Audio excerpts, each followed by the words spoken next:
This Tip Tuesday, we're finishing up our series on everyday carry, and we're talking about your medical equipment.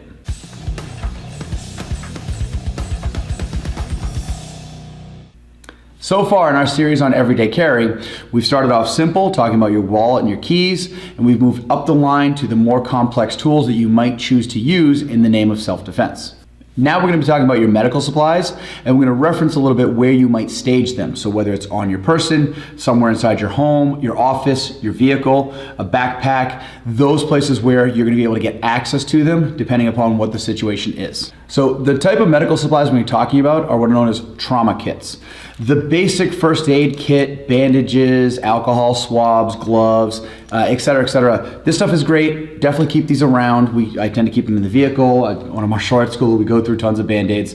They're awesome for everyday use. However, that's not what we're really talking about. What we're talking about is when that situation arises and you think to yourself, oh my God, that's a lot of blood, we're probably past the basic Band-Aid and simple first aid kit. Up first, we're going to talk about the CAT tourniquet. Now, this is a fantastic product made by a company called North American Rescue. Fantastic product. So this was made for soldiers in the military in theater where they might have to be able to put a tourniquet on themselves in the case of trauma. So injury to the arm, injury to the leg, you can put this on with as little as one arm in the case of a threat. There are, of course, other alternatives out there. This one was recommended by a class I attended where the bright orange color might be really useful in the case of darkness, where this has been mistaken by a medical professional, at least in his experience, for something else and was cut off in the process. The bright orange one at night in the dark can be very useful to indicate that there's something else going on and less likely to get cut off by a first responder in that scenario. Of course, there are lots and lots of alternatives out there for tourniquets. Nothing replaces this as the primary recommendation. These are the ones that you want to look for first usage. I was at a class, trauma professional, somebody who really knows what they're talking about, suggested keeping a couple of the SWAT tourniquets around. These are basically giant rubber bands, for lack of a better term, and while they are not as good at stopping blood flow as these guys are, they can do the job in the case of a quick transport from, place of emergency to actual emergency room. But this also can be used as a temporary bandage in order to hold a joint in place in the case of some type of dislocation or something else. So great backup, not a primary option, but fairly inexpensive, easy to throw in a bag, easy to throw in a pocket, so not a bad backup option. All right, let's talk about carrying a tourniquet. So this one right here, I keep in the pocket of my jacket right here, so if you ever find me in the event of massive blood loss, tourniquet right here inside my jacket, great option. Something like this. This is a belt carry system. You can apply and hold it here. It can be carried along the belt just like so. Great option there. They design pocket options like this one. This has a few more items into it. We'll get to that when we get there. And of course, the backup option here, easy to go into a pocket, into a bag, center console, vehicle. Lots of ways to make sure that these things are available and nearby. Let's talk about a big word, hemostatic agents. Hemostatic agents are designed to help your body's natural system with clotting the flow of blood. So a company called QuickClot, another company called Cellox, they have these hemostatic agents. They come in different forms.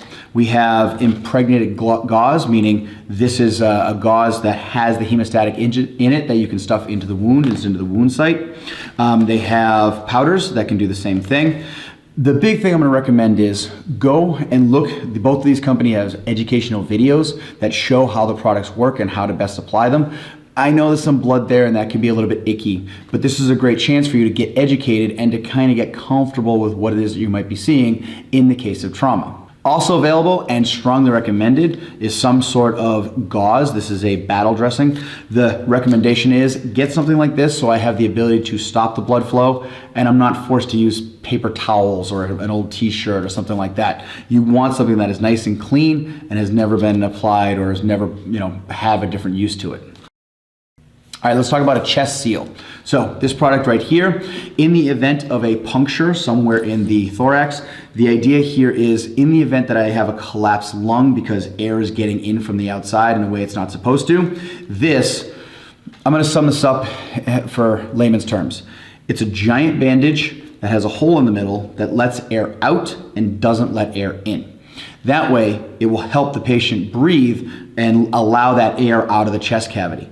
So, not hard to keep with you, very thin, easily goes into any of these products, easily gets dropped into a bag in the car, and something really useful to keep with you. All right, so let's talk about transportation and kits.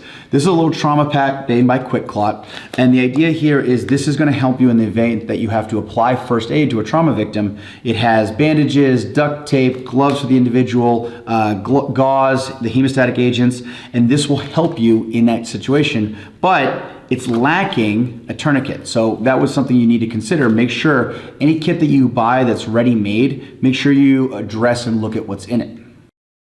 All right, now something a little bit more robust. This kit by North American Rescue, this was actually a gift by a really awesome student. This has more to it, frankly. This has not one but two tourniquets, which is great. Extra battle dressing, extra battle dressing, extra gloves. This has a nasal passage in case the nasal cavity or the air passage is somehow blocked. You have a tool here to help with that. There is a needle for helping with the airflow that goes a little bit beyond my personal training, but understand that it's not hard to get that extra training. There are your chest seals here. Again, hemostatic agents, and something like this is awesome. I keep this particular one. Again, if you see me in a car accident, this is under the back seat. So very, very easy to get access to. All right, there's a third option as well. This right here, this is just a very simple bag purchased off of Amazon, and this allows me to custom build a kit based upon what I feel the most comfortable with. So if I want to take this little guy right here, add it in, get one or two tourniquets, I can add other stuff in based upon my background, my experience, and my training. All right, so real quick, let's talk about training. The American Red Cross has a great class called Stop the Bleed. It addresses a lot of this stuff, and it's all about stopping massive blood loss. Personally, up here in the New England area, I have a friend named Bill Lewitt. He's fantastic. He comes in and teaches a basic trauma class, and he teaches pretty much the use of all of this stuff here and some extra stuff. There's nothing bad about your basic CPR class and an AED class. You should have that level of training, but once a year, once every 2 years, something along that lines. You know, I drive a car.